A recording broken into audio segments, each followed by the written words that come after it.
Iya, dari awal aja. Oke. Assalamualaikum warahmatullahi wabarakatuh.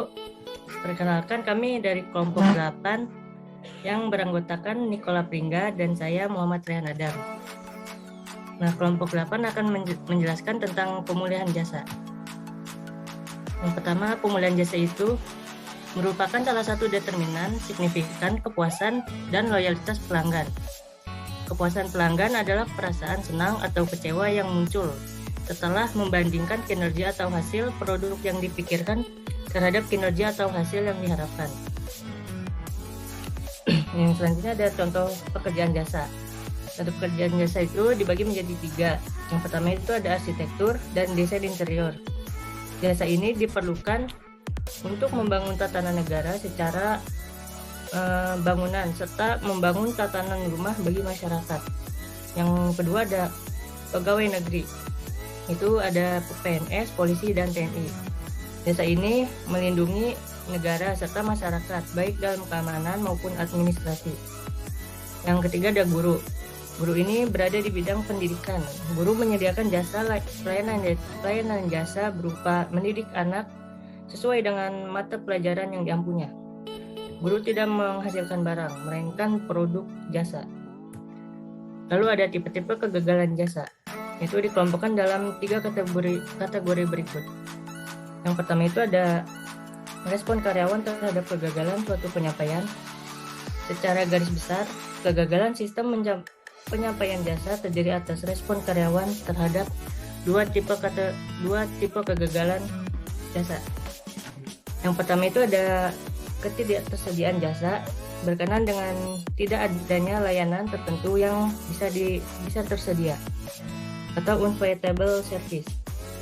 Yang kedua ada layanan yang sangat lambat, seperti layanan atau karyawan yang dipersepsikan pelanggan sangat lambat pergerakannya atau pekerjaannya. Yang kedua itu ada respon karyawan terhadap kebutuhan individu dan permintaan spesial pelanggan. Kebutuhan pelanggan baik sifatnya implisit atau maupun eksplisit. Kebutuhan implisit ini adalah kebutuhan pelanggan yang tidak diminta secara khusus, namun sepatutnya diketahui penyedia jasa.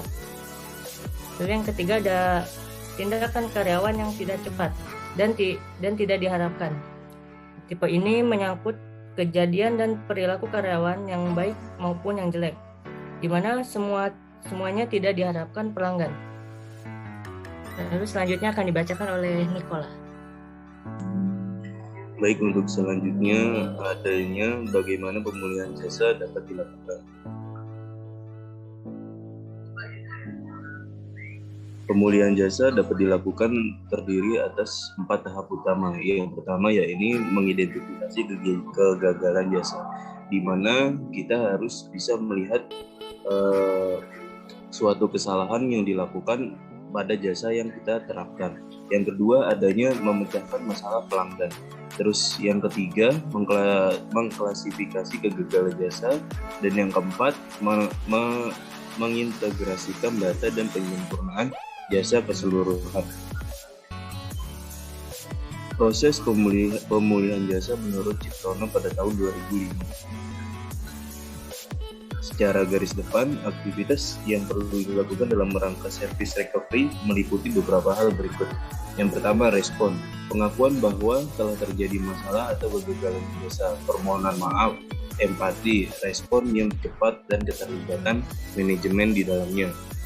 Yang kedua yaitu adanya informasi, penjelasan atas kegagalan yang terjadi, mendengarkan pandangan pelanggan terhadap solusi yang diharapkan, menyepakati solusi, menjamin bahwa masalah yang sama tidak akan terulang lagi, dan permohonan maaf yang tertulis. Yang ketiga yakni adanya tindakan atau koreksi atas kegagalan yang dilakukan, mengambil langkah-langkah perbaikan seperti mengubah prosedur untuk mencegah kesalahan terjadi di lain hari, di kemudian hari, melakukan tindak lanjut memeriksa dampak setelah service recovery. Yang keempat adanya kompensasi seperti pengembalian uang kepada konsumen yang dirugikan. Dan yang terakhir ada garansi jasa. Garansi jasa dapat dipandang sebagai kewajiban yang berdasarkan perjanjian dan diadakan oleh produsen dalam hubungannya dengan penjualan produk.